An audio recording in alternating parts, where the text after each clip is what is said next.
¿Cómo le va? ¿Qué dice? Buenas noches, bienvenidos, esto es Recalculando. Quiero comenzar el programa de hoy hablándole de una frase que escribió en algún momento William Faulkner, el premio Nobel de Literatura, el gran William Faulkner, que dijo: mire, yo pongo al amor en los libros, lo pongo y lo personifico porque muchas veces corro el riesgo de no verlo y de no encontrármelo en la realidad. Y quizás así pensaba nuestra escritora del día de hoy, Mary Shelley. Mary Shelley fue quien concibió seguramente un relato que usted conoce, que tiene conciencia de incluso habérselo encontrado hace muchísimo tiempo, como es Frankenstein. Y bueno, quizás en esa historia, en ese relato, Mary Shelley puso en gran medida su visión de la vida, su visión del mundo, una mirada que tenía temblores, que tenía temores, que tenía también al terror como un elemento constitutivo, pero que sobre todas las cosas, si algo hizo esta escritora, genial escritora, fue justamente poner la cuota de desolación, de tristeza, de carencia de belleza que tenía el mundo que la rodeaba. Mary Shelley logró justamente eso, logró meter en su historia, una historia que sobre la superficie tiene muchísimos conceptos vinculados al terror, a lo fantasmagórico, pero que si uno busca por debajo, bueno, lo que ha logrado es precisamente escribir quizás la narración más contundente sobre un alma solitaria, la narración quizás más acabada sobre lo que es la soledad para el ser humano.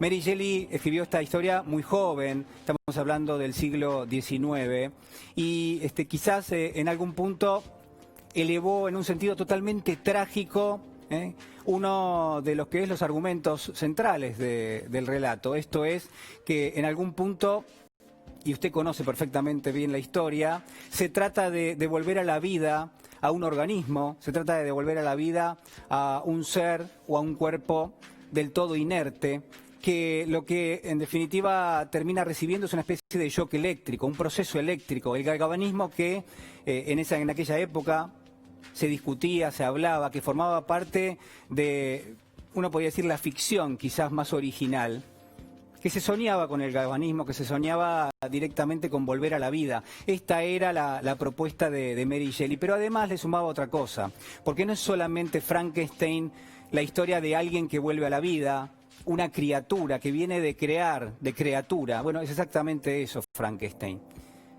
Sino que además en algún punto lo que de alguna manera terminaba redondeando la escritora era que esa criatura se volvía contra la persona que lo había creado, se volvía contra su padre, contra el científico, que era Víctor Frankenstein. Víctor Frankenstein concibió justamente a ese cuerpo, le inyectó vida y al mismo tiempo lo que hizo fue provocar la ira de esta criatura, que se vuelve contra él y está totalmente justificado. ¿Sabe por qué? Porque Frankenstein, el monstruo, Frankenstein, la criatura, despierta la vida y lo único que recibe, piénselo conmigo, lo único que recibe es discriminación, lo único que recibe es que su propio padre, su propio creador mira para otro lado, se escapa, huye, y no solamente no lo reconoce, sino que además le dispende un mundo totalmente solitario. Frankenstein lo va a concebir de esa manera, va a sufrir la persecución de este monstruo, que como yo le digo hay una lectura más que uno puede agregar, por supuesto.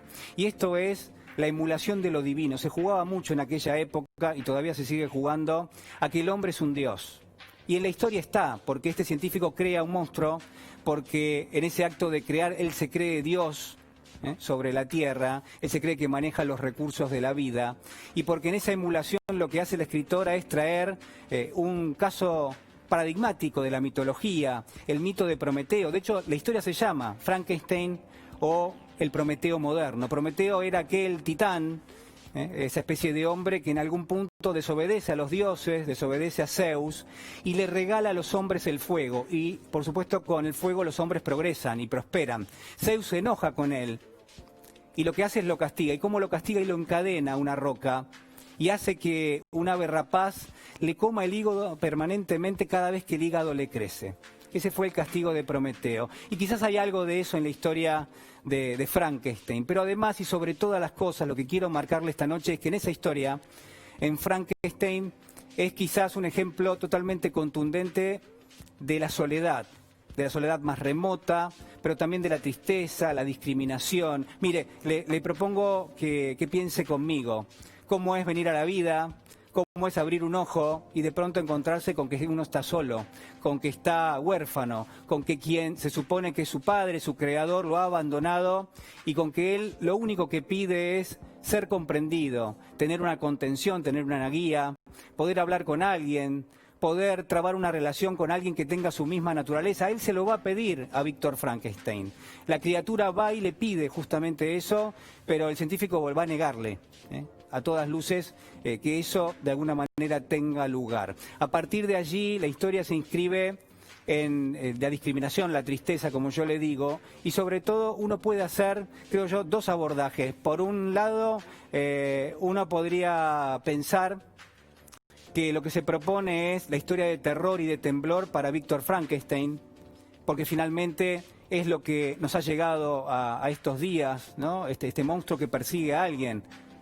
Y quizás del otro lado lo que hay es una persona que experimenta una extrema soledad, que de alguna forma lo que encuentra finalmente es su capacidad humana de sentirse solo y esa soledad que experimenta, que es paradójico porque estamos hablando de alguien que fue creado de la nada, de alguien que fue fruto de un experimento como es este monstruo, experimenta tanta soledad que en algún punto eso lo termina revelando, que en algún punto eso es lo que lo decide a buscar su propio destino, que es un destino totalmente fatal.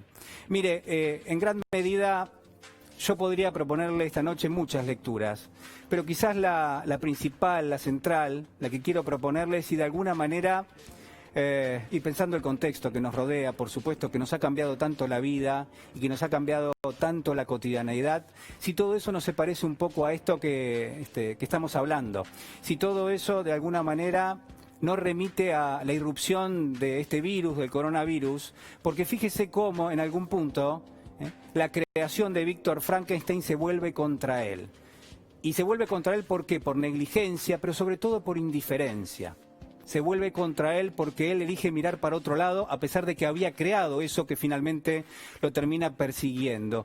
Y quizás el coronavirus es algo así también para nosotros. Lo crea el ser humano con la erosión del medio ambiente, lo crea el ser humano porque explota justamente todos los recursos naturales, porque ha llevado el sistema capitalista a un límite que está claro que ya no se puede tolerar, y eso termina volviéndose contra su creador.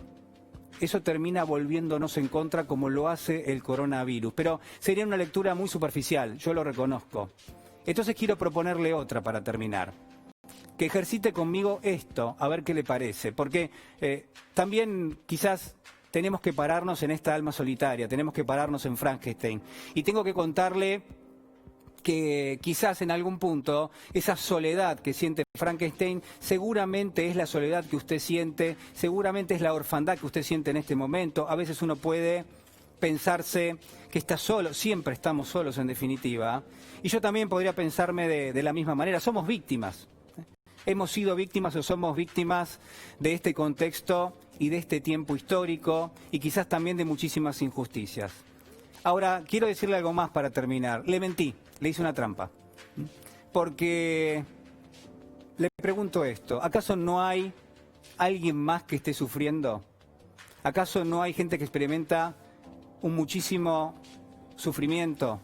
Un mayor incluso sufrimiento que el que usted experimenta en este momento. ¿Acaso nosotros no estamos mejor en términos comparativos que miles de personas en la Argentina, que chiquitos, que ancianos, que personas que viven en barrios emergentes, que personas que descansan en geriátricos abandonados a su suerte? ¿Acaso no estamos mejor en algún punto que todos aquellos que hoy están exponiendo su vida, que están arriesgando su vida porque no tienen otra forma de subsistir? Y yo podría decirle que sí. Y usted podría reconocerme que en gran medida esto es así, que si en algún punto uno puede pensar que estos son los Frankenstein, que estas son las almas solitarias, lo que también quiero proponerle es que quizás usted y yo somos de alguna manera Víctor Frankenstein. ¿Sabe por qué? Porque nosotros quizás hemos ayudado a crear la desigualdad que hoy reina en la Argentina, o por lo menos hemos sido, en todo caso, cómplices, o en todo caso hemos acompañado ese proceso, o hemos mirado para otro lado, como de alguna manera miró Víctor Frankenstein cuando crió a ese ser que después volvió en su contra porque él era totalmente negligente y sobre todo indiferente. Mire, me quedo con esa idea, si me permite, y perdóneme porque está claro que usted y yo no veníamos pensando en esto hasta ahora y nos creíamos víctimas y quizás no somos víctimas. Quizás de alguna manera hemos sido cómplices y hemos convivido con esa situación de desigualdad, de miseria, de pobreza, situación creciente en la Argentina, en estas dos Argentinas que conviven. Claro, ¿cómo convivieron en las últimas décadas? Se preguntará usted. De la misma manera que lo hizo el señor Víctor Frankenstein cuando creó a alguien y cuando eligió de alguna manera ignorarlo totalmente. Miren, esta Argentina que tiene mayor desigualdad, que tiene mayores niveles de pobreza y de indigencia, ojalá podamos dejar algún día la tristeza, la discriminación, si usted quiere también la soledad infinita de este señor Frankenstein, ojalá podamos dejarla para las páginas de los libros, como decía William Faulkner, y en todo caso recuperar algo de la igualdad social, recuperar algo de los derechos, que es para nosotros la belleza que deseamos, esa belleza que deseamos. En instantes ya estamos con Itaí